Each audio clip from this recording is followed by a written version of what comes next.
Today, you're going to learn 5 quick lessons to quickly improve your tech house songs, especially if you're inspired by Malpi. Malpi's productions stand out because they're really club-focused, high energy, and also incredibly detailed. So let's break down the 5 key lessons that you can apply in your own tracks right now. My name is Leo Loretti from Abstract Music Lab, and let's dive right in.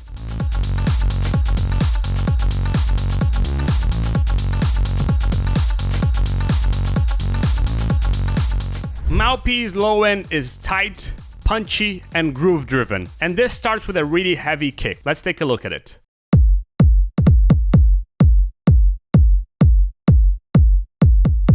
You can see that it has a really sharp transient and a really controlled and compressed subtail over here in this kick. And we also have extra hits as well. If you listen over here,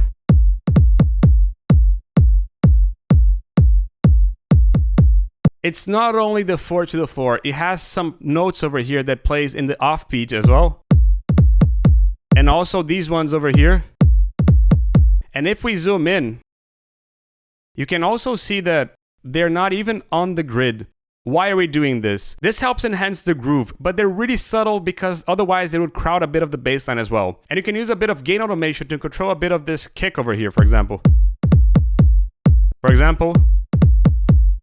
You can see that when we have these off kicks, we have these automations over here turning 5 dB down to eventually create space for the bass, because the bass is going to keep on playing over there right in the bottom as well. But let's look at the bass. Talking about the bass line, what do we have here? We can start with a bass that is really powerful and gritty.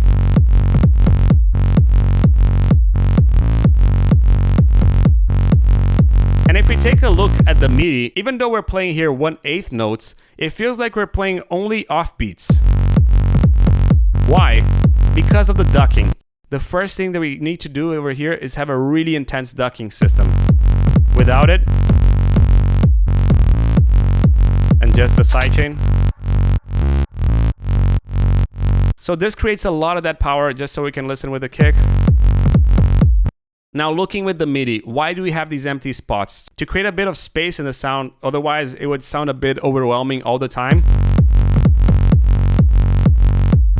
So this little spot helps to enhance the groove a little bit. And we can also variate the MIDI by creating these little changes by using the 7th, the 3rd, the 5th as we're using. Listen how it would sound without this.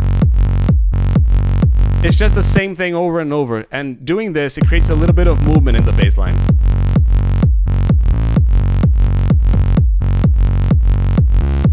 Which is really cool and really nice. But what is the sound design? How is this bass being done?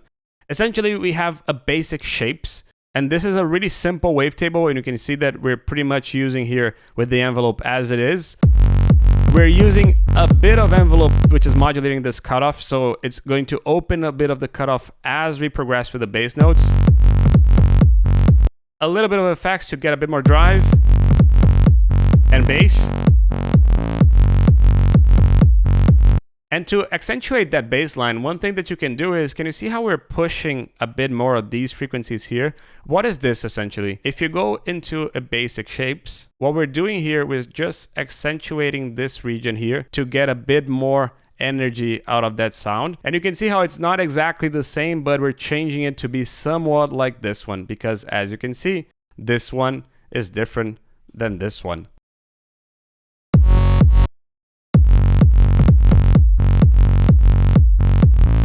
But just so you can take a look, if you want to copy, you can get the exact same settings over here, and then you can have the exact same bass line. Later, we have some EQs to give a bit more body into it. As you can see, it sounds a bit fatter with it. And it helps shape the tone. You not necessarily need to do exactly what we're doing here. The idea is just to push a bit of the tone in the high end and also push a bit of the low end as well, while taking up a little bit of the mud of the bass line.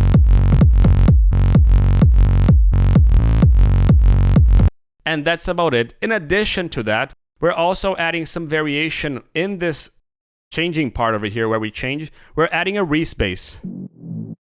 This adds a bit of stereo into the sound. It's a really simple wavetable. As you can see, it's just a saw wave with a bit of unison and a bit of a filter as well. Just a simple effects over there. And when we see it, we're cutting a bit of the bass over here because we don't need that bass again.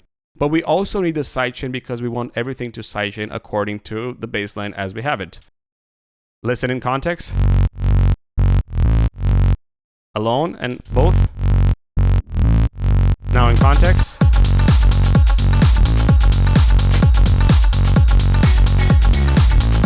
This adds variation without crowding the low end because we already had the low end, and because it's stereo, it's not crowding the main element over here of the bass line, which is the sub over there.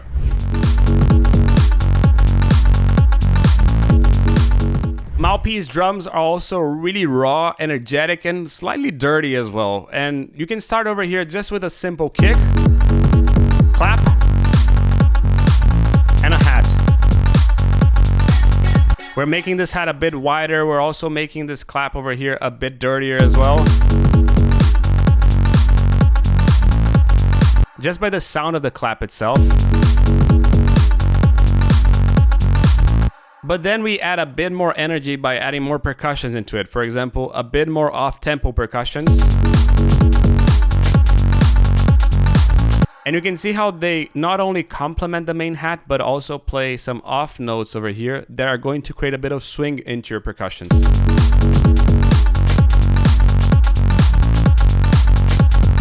But the signature element are these dirty hats. For example, if you had this something like this.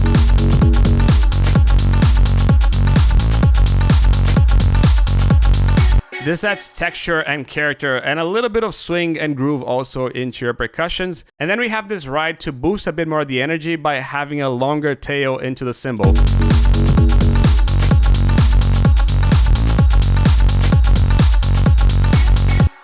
But when you're doing everything and when you're adding all these elements, pay attention especially to this high end over here. So you're not crowding all the elements into the same part and they don't stack on top of the other. But essentially this dirtiness also contributes to give a bit of that energy that Malpi has in his songs.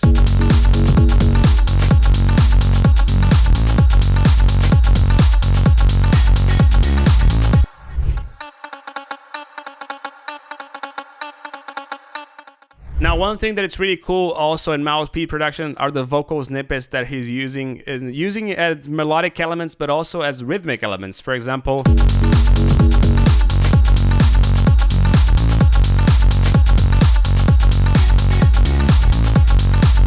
how can you do something like this? First, you can see that they pretty much are just vocal samples, and if we play it without anything, or even this one, just a simple vocal sample, but we're pushing a lot with it with the EQ to shape a bit of the tone and to give a bit less of that low end that it's already going to be taken by the bass line.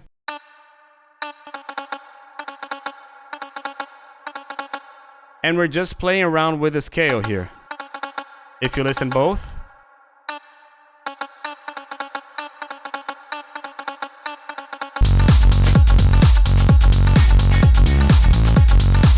And you can ask me, Leo, but are these in key? It depends. Not necessarily these notes will be in key. What matters is the sample that you're using be in the key of the song. So if you're using F sharp minor, make sure that whatever notes you're selecting here are in the key of F sharp minor as well.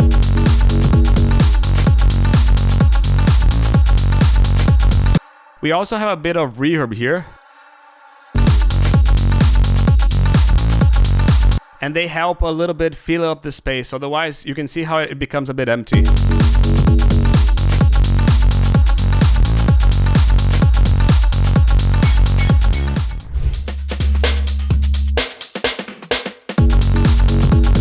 Now, once you have this foundation, you're gonna need a lot of ear candy because these ear candies are what keep the track engaging and also what keeps the track developing over time. For example, if you listen to something like this, we have this FM style sound, which is just two sine waves with a little bit of phase distortion. We have this guitar leak over here.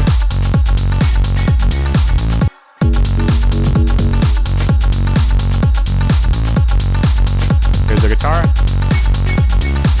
It sounds like a guitar, but it's actually just a saw wave, and it's a saw wave with heavy processing. Just to give an example,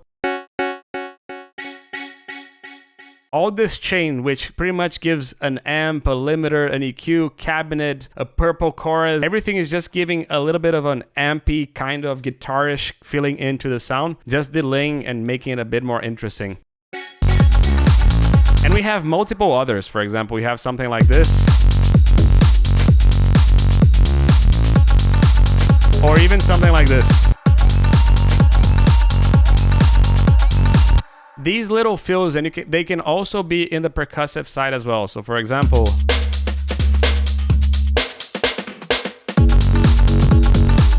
everything over here is done to create movement and variation in the sound, because otherwise it's going to get repetitive really quickly. It's not so complicated in the bass, it's not so complicated in the melody of the vocal shots as well. So these little shots will help your song to create movement and variation and make them more interesting over time.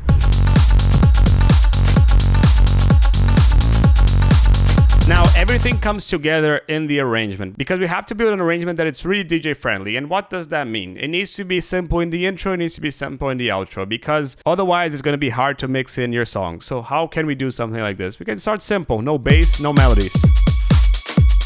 The easier it is to mix in your song, the more DJs will eventually play your song. The harder it is, the harder it's going to be for someone to DJ your song. So it's probably likely that people will avoid playing your song, as I've done, for example, even with my own track. Now we have to think about the song in an 8-bar loop perspective. So every 8-bar loop, something new is happening. So for example, we're in the intro, then we go into adding the bass, then we go into a bridge, then we go into the break, then we go into the build-up, drop, new elements, drop with new elements, more percussions, more energy, bridge. Why? To keep things dynamic and flowing. And you can use a lot of bridges, for example, not only bridges that are completely different like this one, but you can also use bridges, for example, where you just kill the bass or the kick. For example, instead of an 8-bar bridge, maybe a 4-bar bridge.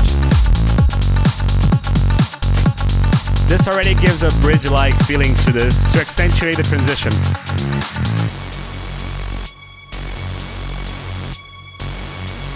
Now, it's important that in the drops, the full power of your song comes right away. And not only this, but the same approach happens over here in the drop. Every 8-bar loop, something new has to happen. And something new doesn't mean that you need to add something new. You need to change something. You need to either kill the kick, add a new element, add something here, add more percussions, as for example, we do it over here.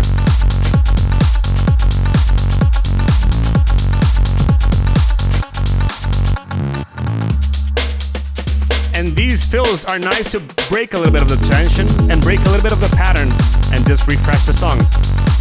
And you can see how we're not only coming a little bit more energetic with these percussions, but we're also breaking the energy with these fills, as I've shown before. Now, one thing that is really important in this song is creating moments where the tension rises, and you can do this in a lot of ways. For example, you can do this with a snare roll.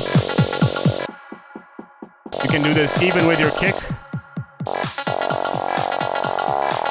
You can do this with other melodic elements or bass elements, enhancing a bit of the mod wheel, adding effects like this one.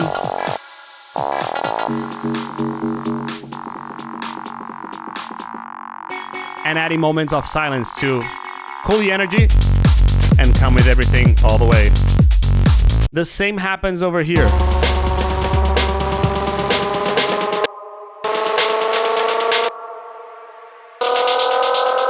We not only have these effects elements, but we also have vocals rising in pitch to create a bit of that evolution feeling.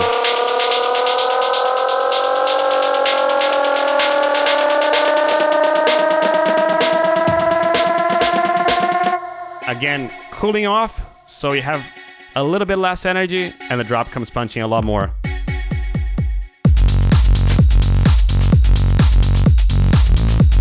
Now for the outro is the same thing, but the opposite of the intro. We're gonna unbuild the song and make it simple for DJs to mix out of your song. So you can start, for example, taming a bit of the elements and keep it just the percussions, because this is going to make it a lot simpler for DJs to mix in. And that's it. These are the 5 key lessons that instantly are going to up your level in your tech house productions. Now, if you want to dive deeper into the sound, you can check the full pack linked over here below. It comes with a full sample pack, serum presets, MIDI, educational Ableton files, so you can check everything and learn a little bit more in depth of tech house. This is Lilo Reddy from Abstract Music Lab signing off. Ciao.